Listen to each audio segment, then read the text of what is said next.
तो दोस्तों आज की मूवी है ऐसे लड़कों या कहो आदमियों के बारे में जो किसी भी लड़की को देखकर उसे पसंद करने लगते हैं और अगर गलती से वो लड़की भी इन्हें देख ले तो बस भैया फिर तो इन्हें जल्दी से मेडिकल शॉप का रास्ता दिखा दो। खैर तो मूवी की शुरुआत होती है एक अच्छे खासे अमीर आदमी क्रिस से, जो कि अपनी बीवी जैमी से वीडियो कॉल पर बात कर रहा था। तब हमें पता चला कि असल में इन दोनों का डिवोर्स होने वाला है, जिसमें कि क्रिस इस डिवोर्स को नहीं चाहता क्योंकि इस डिवोर्स की वजह से उसकी बेटी उससे दूर हो जाएगी। लेकिन द एक्सप्लेनर्स कल्ट आपसे कभी दूर नहीं होंगे, इसलिए द एक्सप्लेनर्स कल्ट इंट्रोड्यूस करते हैं शैटर्ड। तो अब क्रिस एक स्टोर में कुछ चकना वगैरह लेने आया, जहां उसकी नजर एक ब्यूटीफुल लेडी स्काई पर पड़ गई, जो कि बारिश में थोड़ी भीगी हुई लग रही थी। तब इन दोनों की आपस में नजर भिड़ते ही वो खुद क्रिस से बात करने लगी, जहां वो बोली कि क्या आप मुझे कोई बढ़िया सी दारू सजेस्ट कर सकते हो। जो सुनकर क्रिस ने उसे देसी का ठर्रा दिलवा दिया, जिस बीच इन्होंने एक दूसरे के साथ थोड़ी बातचीत भी करी।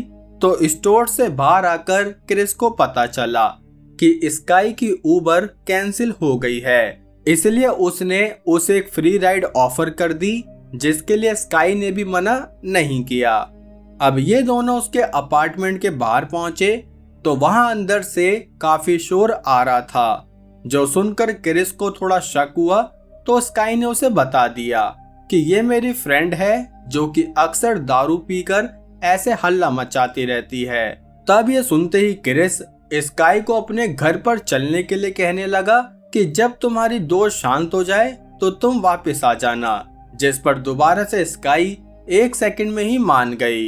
इसलिए अब ये क्रिस के लग्जरी हाउस में आए, जो देखते ही स्काई की आंख और दूसरी आंख सब फटी रह गई।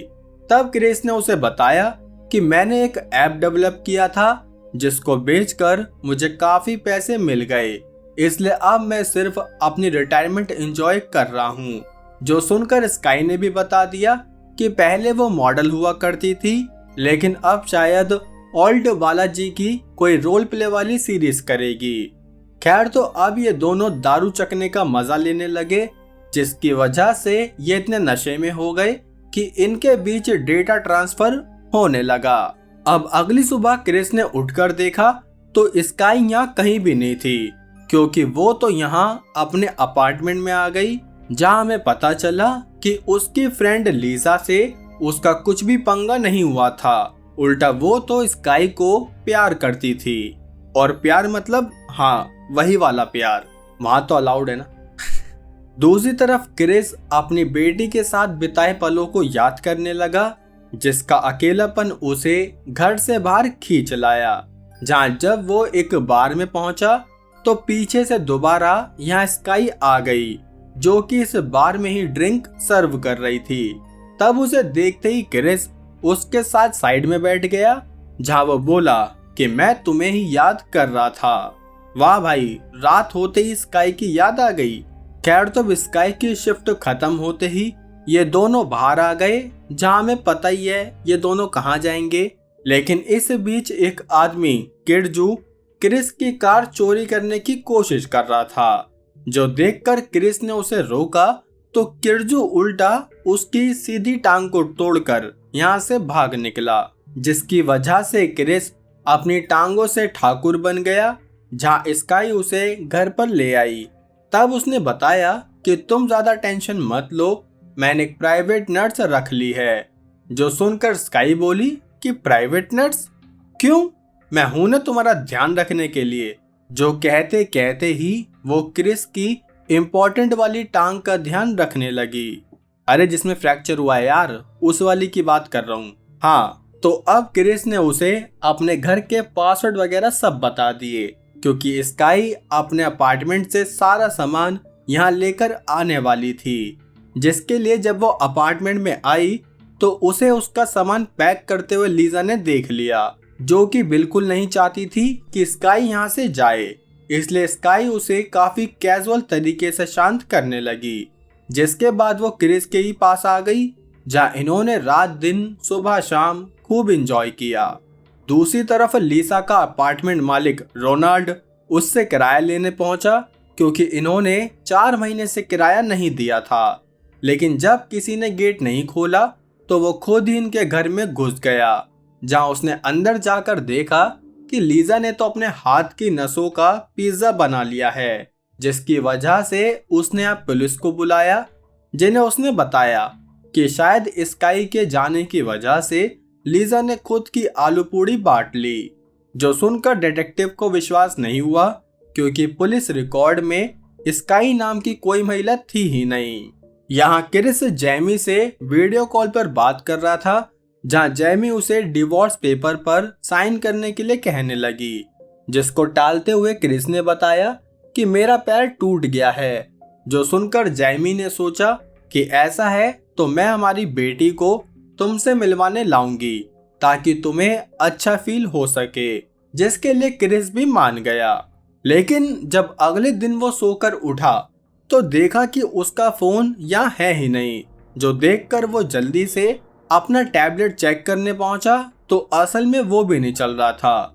जैसे बीच उसने लीजा के मरने की न्यूज भी देख ली। तभी यहाँ स्काई आई, जो कि KFC से नाश्ता पानी लेकर आई थी, जिससे क्रिस ने लीजा की डेथ के बारे में पूछा तो स्काई ने उसका कोई जवाब नहीं दिया।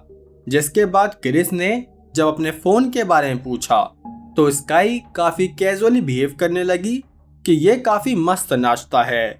जो सुनकर क्रिस बोला कि तुम्हें पुलिस स्टेशन में बात करनी चाहिए, ताकि वो लीजा के केस की अच्छे से इन्वेस्टिगेशन करे। जिस पर वो बोली कि मैं क्यों पुलिस के पास जाऊं, जबकि उस लीजा का मैंने ही पिज्जा बनाया था।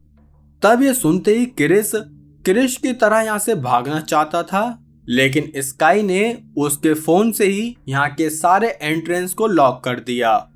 जिसके बाद उसने क्रिस को बेहोश करके एक चेयर से बांधा और सीधे अपनी डिमांड रखी कि मुझे तुम्हारे सारे पैसे चाहिए। जिसके लिए क्रिस ने उसे मना किया तो स्काई ने उसकी टांग में ड्रिल मशीन चला दी, जिसकी वजह से क्रिस की लुप हो गई। तो इसलिए उसने अपने सारे अकाउंट की इंफॉर्मेशन शेयर कर दी, जो मिलते ही स्काई ने उसके अकाउंट को खाली करना शुरू कर दिया। दूसरी तरफ रोनाल्ड उस कमरे की सफाई करने पहुंचा तो वहां उसे एक रूम में ये टेलीस्कोप दिख गया, जिसकी दिशा एकदम हाई सोसाइटी की तरफ हो रखी थी। तब वो यहाँ बैठकर इस टेलीस्कोप से झांकने लगा, जहाँ पहले तो उसे लोगों के घर में झांकने में काफी मजा आ रहा था, लेकिन तभी उसने जब क्रिस के घर में झांका तो वहां उसे स्काई दिख गई, जो कि खून वाले कपड़े बदल रही थी। तब वो समझ गया कि जरूर स्काई कुछ इलीगल या कुछ गलत काम कर रही है। यहाँ स्काई ने क्रिस के घर पर उस किरजू को बुला लिया, जिसने क्रिस की टांग तोड़ी थी। तब हमें पता चला कि ये दोनों मिलकर उसके घर का सारा महंगा सामान कबाड़े में बेचने वाले थे। हाँ भाई, बिल्कुल नंगा ही कर दो ना बंदे को, पैसे भी ले लो उसके अकाउंट के, सामान भी बेच दो। खैर, अब ये वो सारा सामान कार में डालकर ब्लैक मार्केट में बेचने निकल गए। जिस बीच यहाँ रोनाल्ड आ गया, जो कि पहले तो घर को बाहर से ही देखने लगा, लेकिन फिर वो एक शीशा तोड़कर घर में घुस गया, जहाँ उसे क्रिस काफी जख्मी हालत में दिखा। तब जनरली किसी के सामने ऐसी सिचुएशन होगी तो वो सामने वाले की हेल्प करेगा, लेकिन रोनाल्ड निकला हरामी, इसलिए वो तो उल्टा क्रिस से डीलबाजी करने लगा कि मैं तुम्हें तभी छुड़ाऊंगा जब तुम मुझे कुछ पैसे या कुछ वैल्यूएबल चीज दोगे। तब क्रिस बोला कि मैं तुम्हें सब कुछ दूंगा, लेकिन बस तुम पुलिस को फोन कर दो। जो सुनते ही रोनाल्ड उससे फोन मांगने लगा तो क्रिस ने बता दिया कि मेरा फोन तो स्काई लेकर गई है, इसलिए तुम अपने फोन से करो। जिस पर हमें पता चला कि रोनाल्ड तो फोन रखता ही नहीं है, क्योंकि इन भाई साहब के हिसाब से अगर ये फोन रखेंगे तो उन्हें ब्लड कैंसर हो जाएगा। वारे बुड्ढे। खैर, इसी बीच यहाँ स्काई आ गई, जिसे देखकर रोनाल्ड घर में इधर उधर भागने लगा, और वो भी एक पेंटिंग लेके भाग रहा है बंदा, ताकि कुछ तो हाथ लगे। लेकिन स्काई ने उसे कैमरे में देख लिया था, जिसकी वजह से वो समुराय वाली तलवार लेकर उसका पीछा करने लगी, जहां पर जाते ही उसने 2 मिनट में इस बुड्ढे को लाखों रुपए दे दिए और बनले ओवर स्मार्ट। लेकिन हाँ, इस बीच क्रिस इस चेयर से उठकर बाहर की तरफ आया, जहां वो एक बाइक के थ्रू यहाँ से निकलने लगा। वाह, ये लंगड़ा भी बाइक चलाएगा? नहीं चलाएगा भाई, बल्कि एक कार से एक्सीडेंट कराएगा। तब इस कार का ओनर सेबेस्टियन बाहर आकर क्रिस की मदद करने लगा, जहां वो उसे अपनी कार में बिठाकर आगे बढ़ गया। जिस बीच क्रिस उससे बोला कि 911 को कॉल करो, मुझे उन्हें एक रिपोर्ट करनी है। तब सेबेस्टियन ने ऐसा ही किया, जिस पर क्रिस की बात एक लेडी से होने लगी। जहां वो उसे सारी प्रॉब्लम समझाने लगा तो हमें पता चला कि असल में सेबेस्टियन तो खुद स्काई से मिला हुआ है, क्योंकि वो तो यहाँ ये गाड़ी वापस से क्रिस के घर पर ही ले आया। तब इन दोनों ने मिलकर दोबारा से उसे चेयर से बांध दिया, जिसके बाद हमें पता चला कि असल में सेबेस्टियन स्काई का स्टेप फादर है, जिसने बचपन से ही उसे पाल पोस कर इतना शातिर लुटेरा बनाया था, जो कि हमेशा तन्हा मिलियनर्स को पकड़कर उन्हें लूटने के लिए प्लान करते रहते थे। तब ये सब देखकर क्रिस उनसे कहने लगा कि तुम लोगों ने मेरे से मेरा सब कुछ ले लिया है, तो अब तुम्हें और क्या चाहिए? जिस पर स्काई बोली कि हमें तुम्हारे वो 14 मिलियन के बॉन्ड्स चाहिए जो कि तुमने अपने बैंक में रखे हैं। जो सुनते ही क्रिस उन्हें देने से मना करने लगा, तो सेबेस्टियन बोला कि हमें तुम्हारी नहीं, बल्कि सिर्फ और सिर्फ तुम्हारे अंगूठे की जरूरत है। जो कहते ही इन्होंने क्रिस का अंगूठा बड़ी बेरहमी से काट दिया। तभी अगली सुबह जैमी अपनी बेटी को लेकर क्रिस के पास आ गई, जहां घर में घुसते ही जब इन्होंने घर की हालत देखी तो जैमी को काफी शक होने लगा। तभी यहाँ इनके सामने स्काई आई, जिससे जैमी ने क्रिस का पता पूछा, लेकिन स्काई बोली कि तुम यहाँ से चली जाओ, क्योंकि क्रिस अभी सो रहा है। और उसी बीच यहाँ सेबेस्टियन भी आ गया, जिसको देखते ही जैमी समझ गई कि यहाँ कुछ ना कुछ गड़बड़ चल रही है। तभी इन दोनों ने मिलकर जैमी और उसकी बेटी को क्रिस के साथ ही एक रूम में बंद कर दिया, जो कि अपनी बेटी को देखकर काफी रोने लगा। दूसरी तरफ सेबेस्टियन प्लास्टर की मदद से क्रिस के अंगूठे को खुद की फिंगर में ही सेट करने लगा, ताकि वो आराम से उस 14 मिलियन के बॉन्ड को निकाल पाए।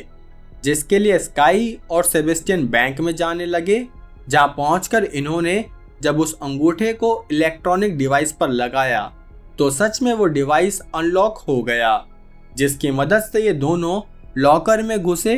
तो वहां इन्हें पता चला कि असल में यहाँ उन 14 मिलियन के बॉन्ड्स की जगह एक लेटर पड़ा है, जिसमें जैमी ने क्रिस के लिए लिखा था कि लॉयर के कहने पर वो ये बॉन्ड्स निकाल रही है, क्योंकि अगर डिवोर्स के बाद क्रिस ने जैमी को फाइनेंशियल सपोर्ट के नाम पर आराम का पैसा नहीं दिया तो वह इन बॉन्ड्स को ही वापस नहीं करेगी। वाओ, एक तरफ दहेज ना लेने का ज्ञान और एक तरफ इन सो कॉल्ड सेल्फ इंडिपेंडेंट को फाइनेंशियल सपोर्ट देने का लॉ। खैर, तो अब ये बात जैमी ने क्रिस को भी बता दी, जो सुनकर बेचारा क्रिस इस ब्रांड को क्या ही कहता। लेकिन हाँ, उसे अपनी बेटी को बचाना था, तो इसलिए उसने दिमाग लगाकर यहाँ वेंटिलेशन का गेट खोला और यहाँ से अपनी बेटी को निकालने लगा, ताकि वो बाहर जाकर पुलिस को फोन कर सके और इनका सिक्योरिटी लॉक भी खोल दे। यहाँ सेबेस्टियन और स्काई वापस घर की तरफ ही आने लगे। जैसे बीच इन्होंने कैमरे से देखा कि वो बच्ची बाहर घूम रही है। तब उस बच्ची ने सिक्योरिटी लॉक भी खोल दिया, जिस बीच यहाँ सेबेस्टियन और स्काई भी पहुंच गए, जो कि क्रिस और जैमी को ढूंढने लगे। तभी क्रिस ने सेबेस्टियन पर हमला किया, लेकिन फिर सेबेस्टियन ने क्रिस को ही ओवरपावर कर लिया। जिस बीच उसने क्रिस को बढ़िया तरीके से प्रसाद देकर स्काई से उसे शूट करने के लिए कहा, लेकिन तब स्काई उसे शूट नहीं कर पा रही थी, जिसकी वजह से सेबेस्टियन उसे ही गाली देने लगा, जो सुनकर स्काई ने सबसे पहले सेबेस्टियन को ही उड़ा दिया। जिस बीच क्रिस ने मौका देखकर स्काई के गले पर हमला किया, तो तभी इस फाइट में जैमी भी कूद पड़ी। तब ये दोनों मिलकर स्काई का सामना करते, लेकिन स्काई ने उल्टा इन दोनों को ही कोने में ले लिया, जिसके बाद वो इन दोनों की आलू पूड़ी का ऑर्डर देती कि इतने में पीछे से इनकी बेटी ने स्काई को शूट कर दिया, जिसकी वजह से स्काई में ही चली गई। बस वो एक काम करना भूल गई कि इस जैमी का भी लाल लाल जैम निकाल जाती। खैर, तो मूवी के एंड में हमें ऐसा भी दिखाया गया कि स्काई को अपने किए का पछतावा था, इसलिए ही उसने सेबेस्टियन को शूट किया था, जो कि मेरी नज़र में एकदम फुद्दू चीज़ है कि पहले तो इतना खून बहाओ, इतने तिगड़मबाजी करो और फिर फालतू में पछतावे का नाटक करो। खैर, तो इस मूवी में कुछ सीखे या नहीं सीखे तो बहुत कुछ होंगे, कमेंट करके जरूर बताना। और हाँ, मूवी अच्छी लगी हो तो लाइक कमेंट करके जरूर बताओ। चैनल पर नए हो तो सब्सक्राइब भी कर लो मेरे भाई। बाकी अब हम मिलेंगे हमारी अगली वीडियो में, तब तक के लिए जय हिंद।